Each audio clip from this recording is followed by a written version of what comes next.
What we can see is certainly all real sectors of the economy. Pakistan اور دنیا بھر کے لیے یہ غیر معمولی حالات ہیں، تو ہر ملک کو لاک ڈاؤن سے لے کر ہنگامی صورتحال جیسے مختلف چیلنجز کا سامنا ہے۔ گزشتہ 3-4 ہفتوں میں پاکستانی معیشت میں کافی سست روی دیکھنے میں آئی ہے۔ پاکستان کی حکومت ہنگامی طبی امداد فراہم کرنے کے لیے صوبائی اور وفاقی سطح پر اقدامات اٹھا رہی ہے۔ اس وقت ہم یہ اندازہ لگانے کی کوشش کر رہے ہیں کہ معیشت پر کیا اثرات مرتب ہوں گے۔ ہم دیکھ سکتے ہیں کہ اس مالی سال کے دوران معیشت سکڑے گی۔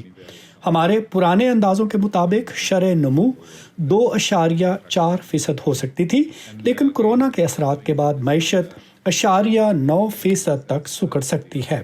لیکن جو اعداد و شمار آج آپ کو بتا رہا ہوں وہ شاید اگلے ہفتے مختلف ہوں، مگر جنوبی ایشیا میں جو معاشی مشکلات ہم اس وقت دیکھ رہے ہیں وہ گزشتہ 40 برسوں میں بدترین صورتحال ہے۔ But certainly what we see throughout South Asia, this is probably going to be the worst in 40 years. The contraction could vary between -1.1 to 2.2%. So if you're معیشت کے سکڑنے کی شرح 1.1 سے 2.2% تک ہو سکتی ہے۔ اگر آبادی میں اضافہ 2.2 یا 2.4% ہے تو خاندانوں کی مجموعی پیداوار یا آمدن بہت کم ہو جائے گی، خصوصاً نچلی سطح کی 40% آبادی جہاں اوسط خاندان میں 7 سے 8 افراد ہیں، تو غریب طبقے پر زیادہ اثر پڑے گا۔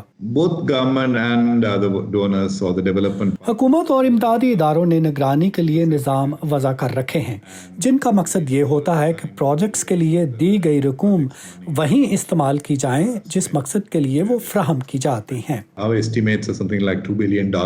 پاکستان کو ہم نے اب تک $9.6 ارب کے امدادی قرضے دیے ہیں، جس سے 49 مختلف پروجیکٹس پر کام ہو رہا ہے۔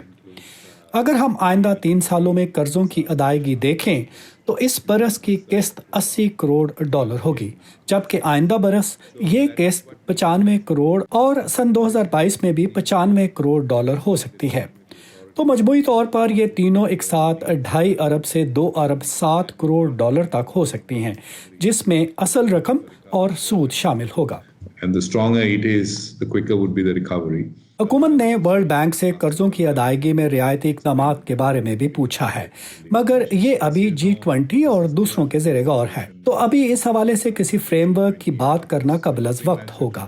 2 ہفتوں بعد ہمیں اس فریم ورک کے بارے میں زیادہ معلومات ہوں گی کہ کن چیزوں پر اتفاق ہوا ہے اور اس کا اطلاق پاکستان اور انٹرنیشنل ڈیولپمنٹ ایسوسی ایشن کے دوسرے ممالک پر کیسے ہوگا، Like Pakistan and other international development association countries.